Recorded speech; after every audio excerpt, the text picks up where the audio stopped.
नमस्कार मंडळी, आपली परंपरा या आपल्या मराठी चॅनलवर आपल्या सर्वांचे सहर्ष स्वागत आहे.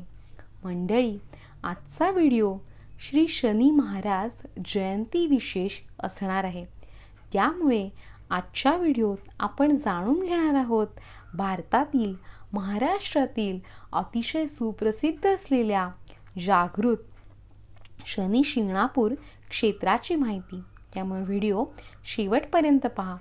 तसेच आजच्या व्हिडिओत आपण श्री शनी महाराजांची पौराणिक कथा काय आहे ते सुद्धा जाणून घेणार आहोत. चला तर सुरू करूयात. श्री शनी शिंगणापूर क्षेत्राची संपूर्ण माहिती. भारताच्या महाराष्ट्रातील अहमदनगर जिल्ह्यातील शिर्डीजवळ वसलेल्या एक प्रमुख आणि जागृत क्षेत्र म्हणून शनी शिंगणापूर हे संपूर्ण महाराष्ट्राला परिचित आहेच.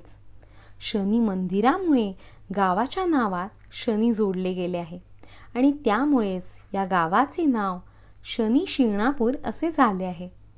अहमदनगरपासून 30 किलोमीटर अंतरावर नेवासा तालुक्यात सोनई गावापासून जवळच शनीचे शिंगणापूर हे प्रसिद्ध तीर्थक्षेत्र आहे. येथे शनिदेव स्वयंभू पाषाण रूपात विराजमान आहेत. येथे श्री शनैश्वराचे स्वयंभू जाज्वल्य देवस्थान असून शनैश्वरांची मूर्ती ही 5 फूट 9 इंचाची आहे. या मंदिरात असलेला दगडी स्तंभ म्हणजेच प्रत्यक्ष शनिदेवांची मूर्ती आहे. सुमारे 150 वर्षांपूर्वी एका पुरात ही शिळा वाहत वाहत सोनई गावाजवळ आली. या स्तंभाला तसा वेगळा आकार नाही. त्या रात्री शनिदेवांनी एका गावकऱ्याला दृष्टांत देऊन मामा भाच्यांनी मिळून माझी स्थापना करा असा दृष्टांत दिला आणि गावकऱ्यांनी ती शिळा उभी करून तिची पूजा करायला सुरुवात केली. विशेष म्हणजे हा देव उघड्यावरच एका चौथऱ्यावर आहे. देव आहे पण देऊळ नाही असे या देवाचे वैशिष्ट्य आहे. एका व्यापाऱ्याने नवस बोलल्यानंतर त्याला शनिदेव प्रसन्न झाल्याने त्या शिळेभोवती चौथरा बांधला. मूर्तीच्या डोईवर वृक्ष नाही. नजीकच्या लिंबाच्या वृक्षाची फांदी डोईवर आली तर ती गळून पडते. शनिदेवांना निवारा आवडत नाही. त्यामुळे या पाषाण शिळेवर कोणताही निवारा नाही. वर्ष प्रतिपदा आणि वर्षातील प्रत्येक महिन्याच्या 4ही शनिवारी इथे यात्रा भरते. शनिदेवांना खुश करण्यासाठी, त्यांची कृपा प्राप्त करण्यासाठी इथे तेल वाहिले जाते. रोज हजारो लिटर तेल शनिदेवांना अर्पण केले जाते. शनी अमावस्या व गुढीपाडवा या दिवशी इथे मोठी यात्रा असते. या स्वयंभू मूर्तीबद्दल अनेक आख्यायिका भाविकांमध्ये प्रचलित आहेत. येथील कथा सुद्धा रोचक आहेत. शनिदेव येथे प्रत्यक्ष वास्तव्य करतात. यामुळेच येथे कोणत्याही घरात चोरी होत नाही असे सांगितले जाते. त्यामुळेच या गावातील घरांनाही कुलपे नाहीत, दरवाजे नाहीत, कारण एवढ्या वर्षातून घरातून एक साधा खिळाही येथे चोरीला गेला नाही असे येथील लोक गौरवाने आणि अभिमानाने सांगतात. कारण प्रत्यक्ष शनिदेव त्यांच्या घरांचे, दुकानांचे, या गावाचे रक्षण करतात.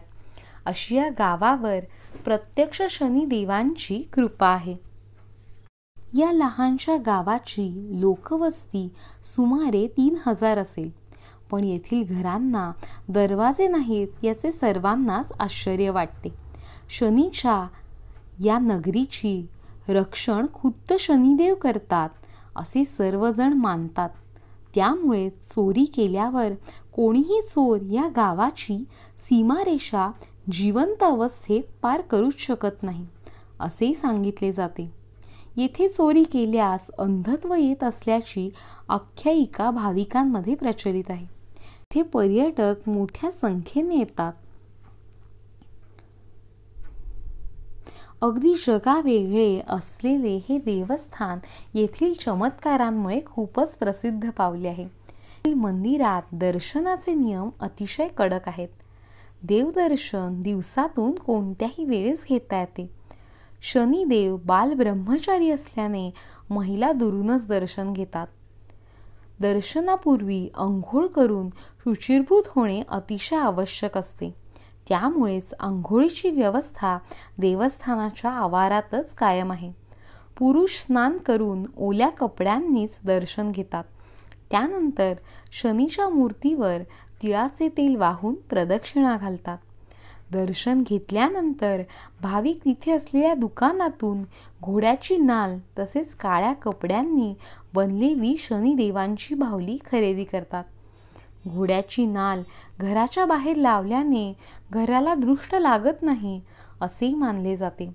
शिवाय घरात सुखसमृद्धी नांदते. आता जाणून घेऊयात या शनिदेवांची पौराणिक कथा. मंडळी, हिंदू धर्मात शनिदेवांना न्यायदेवता म्हणले जाते. शनिवार हा भगवान शनिदेवांना समर्पित आहे. ज्या व्यक्तीवर शनिदेवांची कृपा असते त्याला जीवनात सुख आणि समृद्धी मिळते. तर दुसरीकडे शनिदेवांचा प्रकोप झाल्यास व्यक्तीला अनेक संकटांना सामोरे जावे लागते. शनिदेवांचा प्रकोप टाळायचा असेल तर दर शनिवारी शनिदेवांची पूजा करावी आणि पूजेनंतर ही व्रतकथा वाचावी किंवा ऐकावी. जाणून घेऊयात शनिदेवांची कथा. एकेकाळी ब्रह्मांडातील सर्व 9 ग्रहांमध्ये वाद झाला आणि त्या सर्वांना त्यांच्यामध्ये श्रेष्ठ कोण हे जाणून घ्यायचे होते. त्यासाठी ते देवराज इंद्राकडे गेले. इंद्राने त्यांना राजा विक्रमादित्यकडे जाण्यास सांगितले. त्यानंतर सर्व नवग्रह आपल्या समस्या घेऊन राजा विक्रमादित्यकडे गेले. राजा विक्रमादित्यला माहीत होते की या 9 ग्रहांपैकी कोणत्याही एका ग्रहाला त्यांनी लहान म्हणल्यास त्याला राग येईल. पण त्यांना हा प्रश्न सोडवत मार्ग काढायचा होता आणि त्यानुसारच त्यांनी नवधातूपासून 9 सिंहासने बनवली आणि प्रत्येक सिंहासनासमोर एका एका ग्रहाला उभे केले. दरम्यान राजा विक्रमादित्यने शनिदेवांना शेवटचे स्थान दिले. त्यामुळे शनिदेव क्रोधित झाले आणि त्यांना चेतावणी देऊन निघून गेले. हळूहळू राजा विक्रमादित्यच्या कुंडलीत 7.5चा कोप वाढू लागला. एके दिवशी शनिदेव घोड्याचा व्यापारी म्हणून राजाकडे गेले आणि राजा विक्रमादित्यला अनेक घोड्यांमध्ये एक घोडा आवडला. त्या घोड्यावर बसताच घोडा राजा विक्रमादित्यांना जंगलात घेऊन गेला. विक्रमादित्य जंगलात वाट चुकत एका नवीन देशात पोहोचले. त्या ठिकाणी राजाला एक व्यापारी भेटला. राजाची भेट होताच त्या व्यापाऱ्याचा माल विकला गेला. त्यामुळे व्यापारी खूप खुश झाला. त्याने राजाला जेवायला नेले. व्यापाऱ्याच्या घरात एक खुंटी होती ज्यावर हार लटकलेला होता. राजाने पाहिले की खुंटी हार गिळत आहे. जेव्हा व्यापाऱ्याला तो हार मिळाला नाही तेव्हा त्याने राजा विक्रमादित्यला त्याच्या राजाकडे घेऊन जात कैद केले. त्या व्यापाऱ्याच्या राजाने राजा विक्रमादित्यला दोषी मानत त्याचे हात कापले. त्यानंतर एका तेलीने राजा विक्रमादित्य यांना त्यांच्या घरी नेले आणि काम दिले. हळूहळू 7.5 वर्षे पूर्ण झाली आणि शनींची महादशाही संपली. 7.5 वर्षे पूर्ण झाल्यानंतर राजा विक्रमादित्यने एक राग गायला आणि त्यानंतर प्रभावित होऊन त्या राजाच्या राजकन्येने विक्रमादित्य यांच्यासोबत लग्न करण्याचे व्रत घेतले. राजकन्येला खूप समजावले पण तिने कोणाचेच न ऐकता राजा विक्रमादित्यशी लग्न केले. एके दिवशी राजा विक्रमादित्य रात्री झोपला असताना शनिदेव त्यांच्या स्वप्नात प्रगट झाले. शनिदेव म्हणाले की तुम्ही मला सर्वात लहान मानले होते. आता माझा ताप आणि क्रोध पहा. यानंतर राजा विक्रमादित्य यांना आपली चूक लक्षात आली आणि त्यांनी शनिदेवांची माफी मागितली आणि शनिदेवांनी क्षमा देखील केली. सकाळपर्यंत सर्वांना राजा आणि शनिदेवांची माहिती झाली. त्यामुळे व्यापारी त्यांची माफी मागू लागला. व्यापाऱ्याने राजाला त्याच्या घरी परत येण्याचे आमंत्रण दिले. राजाने भोजन सुरू करताच गहाळ झालेला हार बाहेर आला. त्यामुळे राजा विक्रमादित्यने चोरी केली नसल्याचे सर्वांनाच समजले.